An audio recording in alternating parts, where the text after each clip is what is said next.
வணக்கம். சின்ன குரூப் சேனலுக்கு உங்கள் அனைவரையும் அன்புடன் வரவேற்கின்றேன்.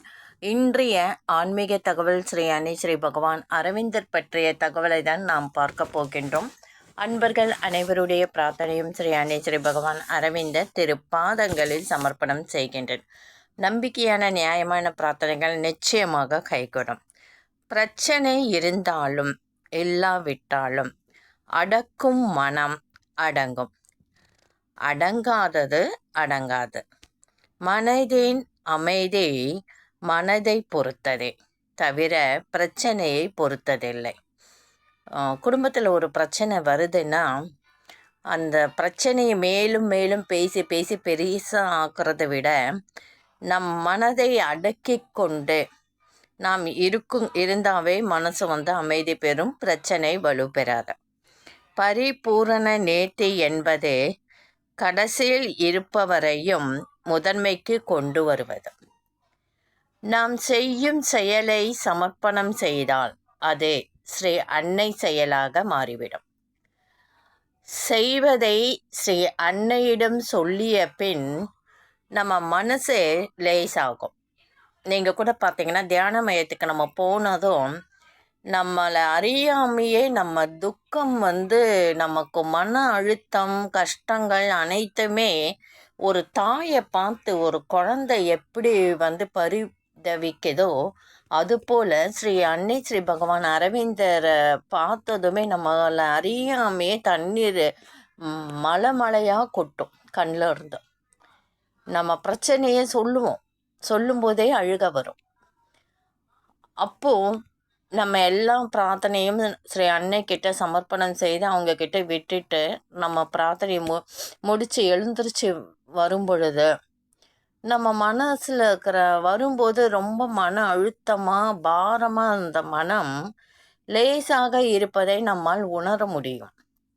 அப்போனா என்ன அர்த்தம் தெரியுங்களா? நம்ம மனம் லேசானா நம்மளுடைய பிரார்த்தனையை ஸ்ரீ அன்னை ஏற்றுக்கொண்டார் என்று அர்த்தம். இப்பொழுது மன அழுத்தத்துடன் மன பாரத்துடன் வந்தோம். நம்ம ஸ்ரீ அன்னைக்கிட்ட விடை பெற்று போகும் பொழுது நம் மனம் லேசாவதை உணர்ந்தால் நம் பாரத்தை ஸ்ரீ அன்னை ஏற்றுக்கிட்டாங்க. நான் இருக்கேன் உன்னை காக்க, உன் மனதில் உள்ள அழுத்தங்கள் எல்லாமே குறையட்டும் என்று அவங்க ஆசீர்வதிப்பாங்க. ஸோ நம்ம எழுந்திருக்கும் போதே பார்த்திங்கன்னா ரொம்ப மன அழுத்தம் ரொம்ப கவலையோடு வருவோம். நம்ம போகும்போது மனசு ரொம்ப லேசாகி மனம் அமைதி பெறுவதை எல்லா அன்பர்களும் கண்டிப்பாக உணர முடியும். அதற்கு காரணம் இதுதான். நம்ம மன கஷ்டத்தை ஸ்ரீ அன்னை ஏற்றுக்கிட்டாங்க. அதற்குரிய நல்ல வழியை அவங்க காண்பிப்பார்கள். அது மட்டும் இல்லை, அவங்கக்கிட்ட ஒப்படைச்சிட்டும் அவங்க பார்த்துப்பாங்க. ஒரு பிரச்சனைன்னு வரும்பொழுது அந்த இடத்துல நீங்கள் ஸ்ரீ அன்னையை முன் நிறுத்தினால் அந்த பிரச்சனை பெருசாக போகாது, சுமூகமாக முடியும். அந்த இடத்தில் ஸ்ரீ அன்னை இருப்பதாக நாம் கற்பனை செய்து கொண்டால் ஸ்ரீ அன்னை அந்த பிரச்சனை மேலும் வலுக்காமல் சுமூகமாக முடிச்சு கொடுப்பார்கள். இது உண்மை. எப்போவுமே எந்த பிரச்சனையாக இருந்தாலும் ஸ்ரீ அன்னைக்கிட்ட நம்ம சொல்லி நீங்கள் போய் அந்த பிரச்சனை பெரியதளவு ஆகாமல் அதை சுமூகமே எங்களுக்கு முடிச்சு கொடுங்க மதர் அப்படின்ட்டு மதர்கிட்ட நம்ம பிரார்த்தனை செஞ்சோம்னா நம்மளுடைய பிரச்சனைகள் அனைத்துமே சுமூகமாக முடிவதை நாம் காணலாம். வாழ்க்கை நமக்கு நடப்பதாக நாம் நினைக்கின்றோம். ஆனால் வாழ்க்கை நம்மிடம் இருந்துதான் நிகழ்கின்றது என்பதை வாழ்க்கை நமக்கு காட்டுகிறது.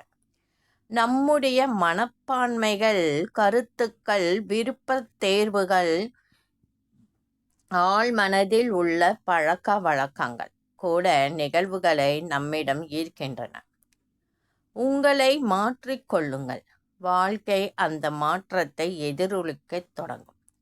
நிகழ்வுகள் தற்செயலானவை அல்ல, அவை சக்திகளால் ஊந்தப்படுகின்றன. ஒவ்வொரு நிகழ்வுக்கும் பின்னால் சக்திகளின் கலவை உள்ளது. மூல இயக்க சக்தி, பங்களிக்கும் சக்திகள், கிளை காரண, தனியாக செயல்பட பிடிக்காத ஆனால் ஒன்றாய் சேர்ந்து செயல்பட இந்த சக்திகளால் முடியும்.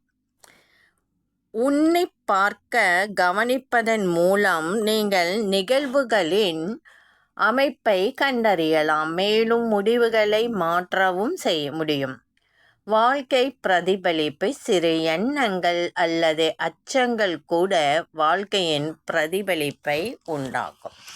நம் மனசில் நாம் நினைக்கும் எண்ணங்கள் தான் வாழ்க்கையின் பிரதிபலிப்பு. பிரபஞ்சம் என்ன சொல்கிறாங்க, நினைவுகள், நல்ல நினைவுகள் நடக்கும், கெட்ட எண்ணங்கள் அதுவும் நடக்கும். நம்ம மனசில் எப்பவுமே நல்ல எண்ணங்களை வளர்த்து கொள்ள வேண்டும். நான் நினைப்பதெல்லாம் நல்லவையாக இருக்க வேண்டும். எப்படின்னா, ஒரு உதாரணத்துக்கு குழந்தை படிக்குது, சுமாராக படிக்குதுன்னா அவன் நிச்சயமாக நல்லா படித்து நல்ல உயர்ந்த மார்க் எடுப்பான், நல்ல நிலைமைக்கு வருவான்னு நீங்கள் மனதில் உறுதி கொண்டு குழந்தைக்கும் அந்த உறுதியை ஏற்படுத்தணும். அப்போ அந்த குழந்தை நல்லா படித்து நிறைய மார்க்கு கண்டிப்பாக எடுக்கும். நம்மளுடைய எண்ணங்கள், குழந்தையின் எண்ணம் ரெண்டும் சேர்ந்து குழந்தையை அதிக மதிப்பெண் எடுக்க வைக்கும். அதுதான் பிரபஞ்சம்ன்றது. ஸ்ரீ அன்னையும் அதை தான் சொல்கிறாங்க. எப்பவுமே நல்லதே நன, நல்லதே நடக்கும். அந்த நெகட்டிவான எண்ணங்கள் நம்ம வாழ்க்கையை நிச்சயமாக சூனியமாக ஆக்கிடும். உண்மையான நிகழ்வுகளில் மட்டும்தான் நம்ம கற்பனை செய்து கொள்ள வேண்டும். நல்ல எண்ணங்களை எப்பவுமே ரிங்காரம் விட்டுக்கிட்டே இருக்கணும். ஒரு வீடு வாங்கணுன்னா அதை பற்றி நீங்கள் சிந்தனை செய்து கொண்டே இருங்க. அந்த வீடு எப்படி அமைக்கணும், அந்த அமைப்பெல்லாம் எப்படி வீடு கட்டணும் அப்படின்றத நீங்கள் கற்பனையிலே வாழ்ந்தீங்கன்னா ஒரு நாள் கண்டிப்பாக வீடு வாங்குவீங்க. நீங்கள் நினச்ச மாதிரி வீடு பால் காய்ச்சவும் செய்வீங்க. இதுதான் பிரபஞ்சம், இதுதான் ஸ்ரீ அன்னையும் சொல்கிறாங்க. அதே மாதிரி நம்ம ஏதாவது திருமணம் நடக்கலை மகளுக்குன்னா, திருமணம் மகளுக்கு செய்து வைப்பது போல் ஒரு கற்பனையை உருவாக்கி நீங்கள் அதே கற்பனையில் திளைக்கும் பொழுது ஒரு நாள் உங்கள் மகளுக்கு திருமணம் நிச்சயம் கண்டிப்பாக நடக்கும்.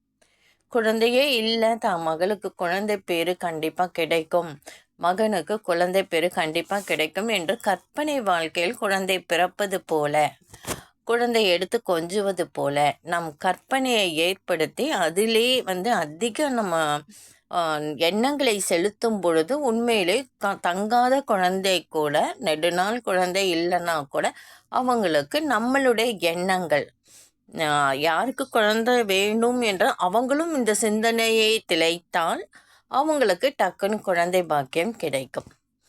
உண்மைன்றது நம் எண்ணங்கள் தான், அதுதான் நடக்கும். அதை தான் வாழ்க்கை நம் எண்ணம் போல தான் நடக்குது.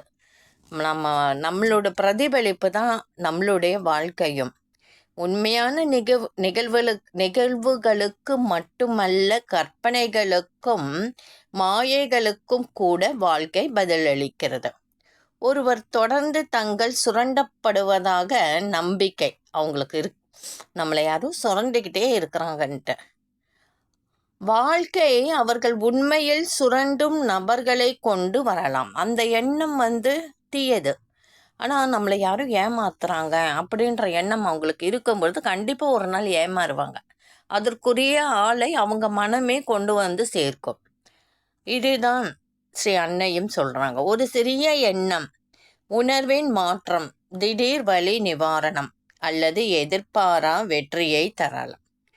நமக்கு உடம்பு வலிக்குது, ஆனால் வலிக்கலை உடம்பு, நான் நல்லா இருக்கேன், நான் நல்லா ஆரோக்கியமாக இருக்கேன்னு சொல்லிட்டு நம்ம திருப்பி திருப்பி மனசில் சொல்லும் பொழுது அந்த மனதில் உள்ள எண்ணங்கள் ஆழ் மனதில் பதிந்து எனக்கு வலி இல்லை என்பதை அது மூளைக்கு உணர்த்தும் பொழுது நம்ம உடம்புல வலி போயிடும்.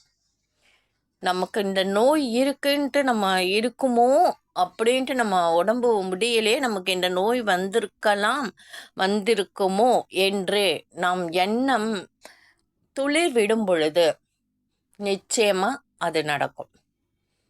நமக்கு ஒன்றும் இல்லை, நான் நல்ல ஆரோக்கியமாக இருக்கேன், நான் நல்ல புத்துணர்வாக இருக்கேன், எனக்கு எந்த நோயும் வராது, நான் நினைப்பதெல்லாம் நல்லதை தான் நான் நினைக்கிறேன், நல்லதை தான் செய்கின்றேன், என் உடம்பு ஆரோக்கியமாக இருக்கு, எந்த நோயும் என் உடம்பை அண்டாது என்று உறுதியாக இருந்தால் கண்டிப்பாக உங்களுக்கு உடம்பே முடியலன்னா கூட அது சரியாயிடும். இதுதான் ஸ்ரீ அன்னையும் சொல்கிறாங்க. சூட்சும சக்தி சரியான சீரமைக்கப்படும் பொழுது பெரிய ஸ்தூலமான சக்திகளை விட விரைவாகவும் சக்தி வாய்ந்ததாகவும் செயல்படுகின்றன. இந்த பதிவு உங்களுக்கு கண்டிப்பாக பிடிச்சிருக்கும்னு நினைக்கிறேன். மேலோட்டமான விளக்கங்களுடன் நாம் நின்றுவிடக்கூடாது.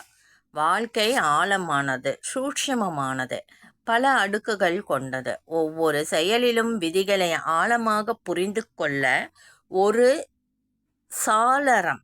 வாழ்க்கையின் எதிரொலியை அறிவது என்பது நிகழ்வுகளை கவனிப்பது மட்டுமல்ல, அவற்றுக்கு பின்னாலுள்ள விதிகளை காண்பதும் வாழ்க்கையாகும். இந்த பதிவு உங்களுக்கு கண்டிப்பாக பிடிச்சிருக்கோன்னு நினைக்கிறேன்.